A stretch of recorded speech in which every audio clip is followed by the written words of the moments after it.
یہ بتائیں کہ اتنی مذہبی جماعتیں، مذہبی تنظیمیں، اسلامی جمعیت طلبہ، جماعت اسلامی، JUI، منہاج القرآن، ان سب کے ہوتے ہوئے آپ کو کیوں لگتا ہے کہ آپ لوگوں کی بھی ضرورت تھی؟ یعنی آپ میں اور ان لوگوں میں کیا فرق ہے، یہ جتنے بھی ہیں باقی؟ جی یہ بڑا اچھا سوال ہے. بلکہ جب یوتھ کلب ایک آرگنائزیشن کی شکل اختیار کر رہی تھی تو ہم نے یہ سوال ان سسٹرز کے سامنے رکھا تھا کہ جماعتیں ہیں، انہی کے ساتھ مل جاتے ہیں، یہ سارے کام کرتے ہیں، کم و بیش کام تو یہی کر رہے ہیں. لیکن یہ کہ پھر ہمارے ایک ٹیچر ہیں، انہوں نے بڑا اچھا ہمیں ویو دیا. انہوں نے کہا کہ اسکالر ہیں وہ ٹیچر، کہ دیکھیں جس طرح مختلف آرگنائزیشنز نا، جتنی خیر کے کام کے لیے جتنی آرگنائزیشنز ہوں وہ اچھی بات ہے، اور ہر ایک کا اپنی ایک ڈومین ہے، ایک آڈینس ہے. تو YC میں ایک یونیکنیس تو ہے ماشاءاللہ. جماعت اسلامی کی اپنی یونیکنیس ہے، تبلیغی جماعت کی اپنی یونیکنیس ہے. تو یہ کہ اللہ نے ہمیں ایک الگ ٹیلنٹ دیا ہے، اور جیسے آپ بھی شروع میں بات کر رہی تھی نا، کچھ جگہوں میں بندہ کھل کے شاید کام نہیں کر سکتا. کھل کے کام کرنے کے لیے فاروق بھائی ضروری ہے کہ اپنے ویژن کے مطابق ایک آرگنائزیشن بنائی جائے، اور سائنرجی بہت ضروری ہے تمام آرگنائزیشنز کی آپس میں. دیکھیں اب میں تمام آرگنائزیشنز میں بیٹھتا ہوں، ڈیٹا شیئر کرتا ہوں کہ یار دیکھو یوتھ کے ساتھ ہم زیادہ ویل کنیکٹڈ ہیں، یہ ان کے مسائل ہیں، اپنا کنٹینٹ آپ اس پہ ڈیزائن کریں. وہ ہمارے ساتھ کچھ شیئر کرتے ہیں ماشاءاللہ سورس سے. تو یہ سائنرجی بہت ضروری ہے. لیکن یہ کہ ہر جماعت کی ایک اسپیشلٹی ہے.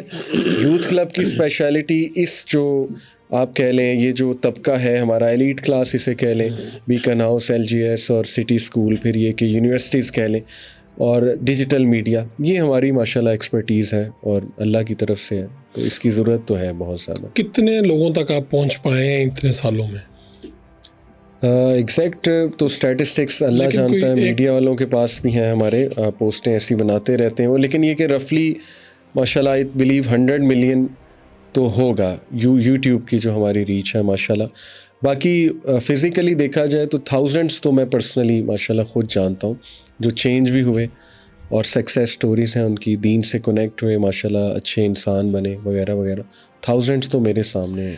یہ یوتھ کلب ہے، اس پہ تو بھاری اخراجات ہوتے ہوں گے، برداشت کون کرتا ہے؟ کیسے آپ کا سسٹم ورک کرتا ہے؟ بالکل بہت بھاری اخراجات ہیں ماشاءاللہ. یہ کہ ابھی ڈونیشن پہ ہی چل رہا ہے میجرلی. باقی ہماری ایک ہے YC شاپ، اس میں کیپس بناتے ہیں ہم، شرٹس بناتے ہیں، میگزینز ہیں، کی چینز، اس طرح کی چیزیں وہ. لیکن اتنا کوئی زیادہ وہ نہیں ہے پارٹ. لیکن ون آف دی ڈونیشن کہاں سے؟ یہ پورے پاکستان سے یا باہر سے بھی؟ باہر سے بھی آتی ہیں ماشاءاللہ. پیٹرین کے اکاؤنٹس ہیں، اس میں اب ہمیں نہیں پتا کون دے رہا ہے، وہ ان نون ہوتا ہے، آپ کو پتا ہے، بس جسٹ 1 بٹن کلک کرنا ہوتا ہے اور وہ. تو جو آپ اس کے مین لوگ ہیں، آپ لوگ اپنی جابس وغیرہ تو نہیں کرتے؟ جی تو آپ لوگوں کا جو اخراجات کا بندوبست ہے وہ یہی یوتھ کلب بھی کرتا ہے؟ جی کسی دور میں ایسا نہیں تھا. پہلے 4-5 سال ہم نے ماشاءاللہ والنٹریلی اس کو کھڑا کیا، کام کیا، جیب سے لگائے لٹرلی. میں آپ کو بڑی پرسنل بات بتا دیتا ہوں.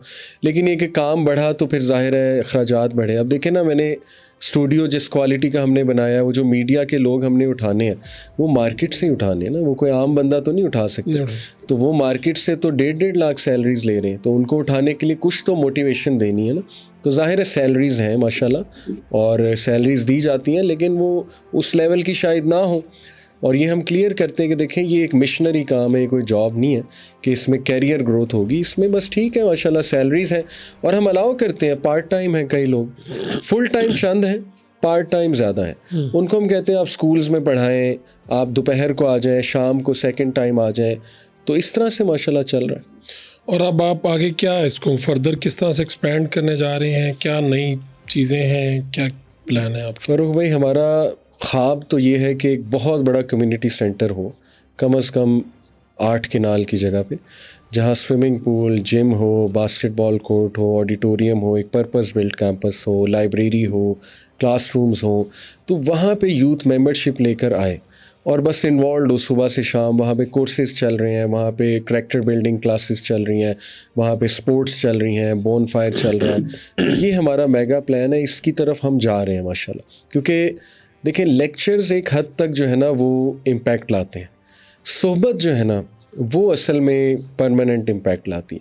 تو اس صحبت کے لیے ایک سینٹر بنانا بہت ضروری ہے. کتنی بڑی جگہ آپ کو درکار؟ کم از کم 8 کنال ہمارا پلان ہے، 1 ایکڑ، جہاں پہ یہ سب کچھ ہو، سب کچھ ہو، گراؤنڈ بھی ہو and everything, purpose built ہو. آپ کی اپنی زندگی کی سب سے بڑی خواہش کیا ہے؟ یہ بڑا مشکل سوال ہے. دیکھیں خواہشات تو کئی ہیں لیکن میری زندگی کی خواہش یہی ہے فاروق بھائی کہ میں اپنی زندگی میں ہی دیکھ لوں کہ دین غالب آ رہا ہے. یہ میں اپنی زندگی میں ہی دیکھ لوں, اسپیشلی یوتھ میں الحمدللہ دین پھیل رہا ہے اور غالب آ رہا ہے. غالب سے مراد ہے یعنی کہ ہماری تمام جو ایون اسٹیٹ کے جو آپ کہہ لیں امور ہیں وہ دین کے مطابق ہے. یہ سب سے بڑی خواہش ہے. اس وقت جو حالات ہیں پاکستان کے, ایسے میں تو ان کے اندر پاکستان کی محبت ڈالنا بڑا مشکل کام ہو گیا ہے. اسلام کی محبت کیسے, یعنی آپ کے پاس لوگ آتے نہیں کہتے ہیں یار ہمارا دل کر رہا ہے کینیڈا جانا ہے, امریکہ جانا ہے, ادھر کچھ رائے نہیں ہے, ڈالر ہو گیا, ایسے ہو گیا, ویسے ہو گیا. یہ ساری باتیں آپ کے سامنے چیلنجز نہیں آ رہی, یہ لوگ لے کے نہیں آتے؟ دیکھیں اسلام کی محبت تو ہے لیکن وہ پہلے والا بہت بڑا چیلنج ہے. پاکستان کی محبت ڈالنا ایک چیلنج ہے بہت بڑا. اور کیسے اس سے آپ مطلب فیس کیسے کر رہے ہیں؟ ان کے پاس آرگومنٹس ہوتے ہیں بڑے اسٹرانگ ہوتے ہیں. یوتھ کے پاس آرگومنٹ, ہم جو آرگومنٹ دیں اس کا کاؤنٹر ان کے پاس پہلے سے ہوتا ہے. کچھ باتیں صحیح ہیں ان کی, بڑی ویلڈ ہیں. آپ